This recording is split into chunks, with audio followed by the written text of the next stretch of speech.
Berdasarkan data dari Disnaker, Bang, sepanjang 2024 ini ada 20.457 pencari kerja. Itu berdasarkan data yang data itu berdasarkan ini ya, Bang, permintaan kartu kuning itu ya, Bang, di Disnaker maupun di kecamatan ya. Dan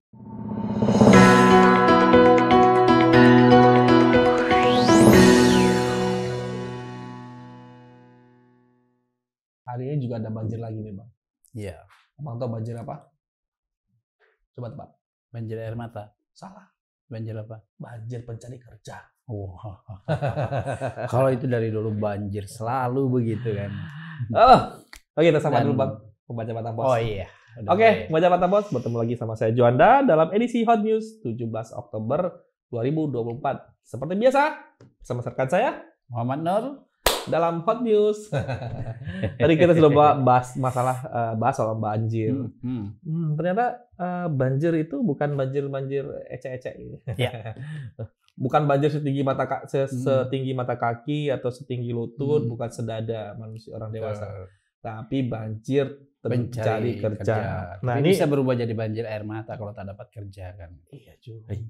Bener jawaban Abang dari itu. Bener.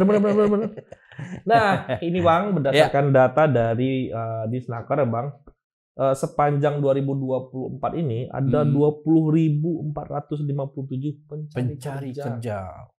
Itu berdasarkan data yang data itu berdasarkan ini ya, Bang, permintaan kartu kuning itu ya, Bang, di Disnaker maupun di kecamatan ya. Dan dari 20.000 itu, Bang, seperdelapannya belum dapat kerja, Bang. Masih ada 5.665 orang nggak dapat kerja, Bang. Waduh. Ini baru yang terdata ya. Ini terdata. Mungkin ada banyak lagi yang nggak terdata. Belum yang tak terdata, belum yang baru kena PHK, belum yang baru kontrak yang tidak diperpanjang. Karena kita tahu kan Undang-Undang Cipta Kerja membuat orang gampang bisa kontrak agak tua sedikit ganti, ambil yang fresh credit. Nah, hal itu terjadi maksudnya jadi apa ya? Kalau ngelihat beberapa perusahaan melakukan hal itu, Bang. Jadi begitu sudah berumur mau mendekati 30, ganti yang selesai. Yang baru. Ganti yang Dan lebih ini muda. Belum siap secara ekonomi untuk membuka usaha, menjadi pengangguran. Nah, itu akan jadi beban ekonomi, beban sosial bagi Kota Batam. Kalau mereka memilih untuk tetap tinggal di Batam, akan menjadi beban sosial dan jadi beban keamanan. Ya, karena dia berada di tepi jurang kemiskinan ya. Sama, kita juga sama. Kita juga berada di tepi jurangnya. Tinggal yang mendorong kita apa? Hutang-hutang atau beban hidup yang makin memberat, menghimpit kita semua. Nah, kalau beban hidupnya makin tinggi ya terperosok masuklah kita ini. Jadi kita adalah generasi orang-orang yang memang ada yang bilang bahwa kita ada di garis menengah. Tapi bukan garis menengah yang atas. Kita garis menengah yang bawah, di tepi jurang. Tapi mudah-mudahan kita bisa meniti jurang itu untuk bisa mencapai ketinggian yang karena kadang-kadang betul juga. Kadang-kadang untuk menuju ketinggian itu memang harus lewati jurang-jurang yang curam. Tidak bisa langsung ke atas. Ada proses. Wah, luar biasa hari ini. Iya. Abang makan apa hari ini? Makan bakso. Oh, gara-gara itu kali. Oke, Bang. Berarti kalau kita ngeliat mudah-mudahan ini maksudnya 5.000 ini mudah-mudahan pemerintah ataupun siapapun itu melihat ini akan menjadi problem kalau tidak ditindaklanjuti. Betul. Dan lapangan kerja ditambah, investasinya ke Batam meningkat, sehingga 5.000 orang ini terserap. Betul. Dan mereka bisa bekerja di Batam. Mereka yang mungkin belum punya skill, sekarang sudah ada BLK ya. BLK. Mereka bisa dilatih di sana sebelum masuk ke dunia kerja. Sisanya tinggal adalah investasi yang masuk untuk menambah perusahaan yang datang ke Batam. Tapi mudah-mudahan jangan karena banjir ya, investor nggak mau masuk karena memang beberapa perusahaan besar seperti McDermott kemarin juga ternyata terendam juga, Jo. Areanya terendam, banjir gitu. Benar. Ya, mudah-mudahan ini juga jadi bisa diatasi ya karena bisa jadi problem buat investasi kita ke depan. Ya, Jo, dari ini ini tenaga kerja lagi nih, Bang. Disnaker katanya tidak akan membuka job fair tahun ini. Pokoknya bagi orang berharap Ada nggak Disnaker job fair? Disnaker Tidak bilang, ada. maaf nggak ada job fair. Disnaker fokus terhadap pelatihan ketenagakerjaan. Oke. Berarti harus cari mandiri. Ya nggak? Bisa lihat di koran Batapos setiap Sabtu ataupun bisa lihat Iya. di Instagramnya Batapos untuk pencari Lowongan kerja. kerja. Nanti ada tuh. Nanti Ari ada yang nyiapin di sini untuk lokernya. Dan yang paling penting adalah menyiapkan skill. Karena bagaimanapun biasanya dunia usaha membutuhkan orang-orang yang punya pengalaman gitu. Dan Benar. terserah mau berapa bulan pengalamannya, tapi memang bisa langsung pakai gitu ya. Yes. Betul. Oke Bang. Silakan. Ya, mungkin dari soal banjir tenaga kerja, kita beralih ke soal kasus ya agak menyedihkan sedikit ya. Ada kasus buruh pabrik ditemukan meninggal di kamar kosnya di wilayah Batu Haji sana ya. Benar Bang. Kemudian ada satu pekerja buruh bongkar muat ya di Pelabuhan Makobar itu terjatuh dan meninggal. Wah, ini Ya, kita berharap semua ekstra hati-hati ya bekerja, kalau saya apalagi menyebutnya ini adalah para pejuang keluarga. ya pejuang keluarga.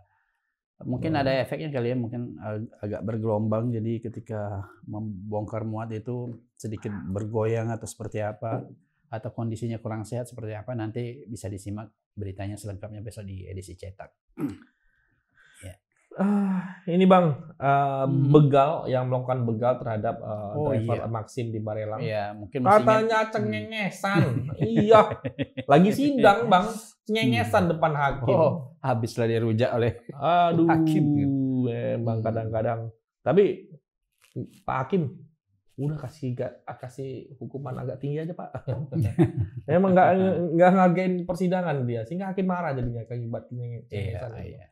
Karena memang kan dalam persidangan itu kita memang ada aturan etikanya Bang, tidak bisa semau kita. Betul. Karena setiap rumah, setiap tempat punya aturannya sendiri. Iya. Nah, itu harus dia patuhi itu. Ya, jangan kena masyarakat biasa ya, dari aparatur saja kalau udah duduk di meja hijau, di meja persidangan juga harus taat pada aturan persidangan. Iya, kadang-kadang menggigil sih. Bang, tadi Abang bilang banjir tenaga kerja, ini banjir beneran. Iya. Ini banjir ini sudah menjadi masalah berulang di Batam Bang. Tiap hujan berapa lama banjir, tiap hujan banjir, berarti ada problem. Nah, ini dari Ketua Komisi 3 DPRD meminta langkah konkret dari pemerintah Bang untuk mengatasi banjir ini. Karena kalau tidak ada langkah yang konkret, gimana banjir ini bisa? Tapi Saya kira Abang masih ingat kata ya. Pak Prastiwo, Ketua PII itu. Ya, Persatuan Insinyur. Ya. Wah, memang ada problem di perencanaan gitu ya. Di perencanaan kota ya. Sebenarnya Batam nih kota baru gitu ya, Jo. Yang dulu diproyeksikan mirip-mirip Singapura gitu, atau bisa menyaingi Singapura, tapi secara perencanaan memang kayak. Tapi kok mirip-mirip Jakarta nirunya, pengen banjir aja gitu ya. Orang bilang kalau di sisi ininya udah sejuta, kota sejuta ruko. Udah kota masuk sejuta tuh. ruko, Mana-mana ruko kan gitu loh. Gedung pencakar langitnya ada banyak. Baru mulai tumbuh 1, 2, 3 ya gitu loh. Tapi kok niru yang negatifnya macam Jakarta yang banjir. Drainasenya yang jadi problem utama ini kan gitu loh. Dari dulu tidak dipikirkan harusnya ada drainase induk gitu ya. Nah, untungnya saat banjir kemarin, kalau banjir kemarin ada pasang rob Bang, wah itu makin besar loh Bang tinggiannya. Oh iya. Bang. Makin parah. Itu Jadi pasang biasanya rob mendekati masuk gitu. semakin mendekati akhir tahun biasanya pasar robnya naik nih. Nah, ini BMKG juga kemarin menyebutin tuh Bang bahwa ada memperingatkan bahwa anomali cuaca menjelang akhir tahun itu memang selalu terjadi Bang. Iya. Intensitas hujannya makin lebat, makin ini karena biasa Bang masuki bulan ber itu sudah harusnya kalau kita dulu kan itu udah musim hujan itu Bang, ber. Nah, memang kalau dari berdasarkan data klimatologi BMKG sendiri di November dan Desember, nah, itu memang puncak hujan tertinggi di Batam. Iya. Nah, biasanya di Oktober itu sudah memulai itu, Bang. Wah. Jadi kan ini Oktober sudah memulai berarti November dan Desember pemerintah itu harus waspada. Dan ya sudah bagus sih langkah yang diambil dengan menormalisasi beberapa drainase yang mampet tadi. Tapi itu kan solusi jangka pendek. Butuh solusi jangka panjang sih. Solusi jangka panjang. Saya kira tak ada cerita ya. Ada jalan selain kecuali memang membuat drainase induk untuk solusi permanennya gitu ya. Ini Bang kabar persidangan nih Bang. para penyelundup rokok. Udah sampai tahap 1 ya. Tahap 1 nih Bang. Penyelundup rokok nih kok enggak masih aja ini. Penyelundup rokok, biaya cukai negara jadinya hilang kita. Pendapatan negara yang harusnya bisa dimanfaatkan untuk hal lainnya. Ingat dulu ya, ada pemain besar yang kemudian meninggal ya, sudah meninggal. Kita pikir sudah selesai ya. Ternyata muncul orang-orang pemain-pemain baru gitu ya. Dan nyaris tidak tersentuh hukum. Tapi ini bagus nih. Mulai berkasnya sudah masuk tahap 1. Berarti nanti akan selesai nih. Tapi vonisnya mudah-mudahan jangan apa ya? Jangan ya vonisnya harus kayak ya sesuai dengan tentuan deh. Bang, ini terakhir ya Bang. Ya. Coba mikir apa? Abang milih berita yang mana itu? Saya yang ini Bang, Disdik Batam akan tindak tegas guru pelaku pelecehan yang di Nongsa. Oh iya. Itu kan Disdik itu berjanji tuh Bang berikan ini. Walaupun alasannya dia memacari gitu ya. Tapi itu nggak logis Bang, karena anak-anak itu masih di bawah umur dan tidak punya pemikiran. Anaknya masih SD kan. Iya, rasanya nggak masuk akal ya. Dan tapi langkah Disdik untuk menindak tegas itu langkah yang baik untuk ini. Tapi yang paling penting Jo, bukan kalau di Disdik sekolah bisa memecatnya atau Disdik bisa memecatnya. Tapi yang paling penting untuk menimbulkan efek jera itu di vonis berat itu. Karena dia termasuk kategori dalam lingkungan yang harusnya melindungi, tapi dia menjadi predatornya kan gitu. Jadi biasanya hukumnya harusnya jauh lebih berat ketimbang kasus yang di luar dari lingkaran orang terdekat gitu. Oke, benar. Oke deh Bang. Ya, sebenarnya masih banyak yang bisa kita spill, tapi ya tentunya ada baiknya besok melihat di edisi cetak Batam Pos karena kita masih tetap bertahan sampai Anda membutuhkan. Dan mudah-mudahan ke depan kami ada inovasi juga ya, rencana inovasi mungkin menghadirkan koran dalam bentuk digital sehingga memudahkan bagi pembaca untuk membaca. Sekarang sudah ada tapi masih bentuk PDF ya yang berlangganan, tapi kita mudah-mudahan ke depan ada inovasi baru yang lebih memudahkan lagi. Dan kita berharap ke para masyarakat Batam terus membantu Batam Pos dengan cara salah satunya paling minim adalah membeli korannya atau juga membaca melalui lamannya batampos.co.id atau juga bisa like, comment, subscribe di media sosialnya Batam Pos. Ada YouTube, ada TikTok, ada X, ada Facebook, ada Instagram. Saya tinggalin satu dong. Ada Thread. Iya. Benar. Dan bagi yang mau memasang iklan, Batam Pos adalah solusi terbaik ya. Oke. Karena jangkauan kita masih yang terbesar. Kita di atas 11 juta, Pak. Masih 11 juta untuk view-nya. Iya. Oke, pembaca Batam Pos, saya Rizka Jonda pamit undur diri. Saya Emnur pamit juga. Selamat. Salam redaksi.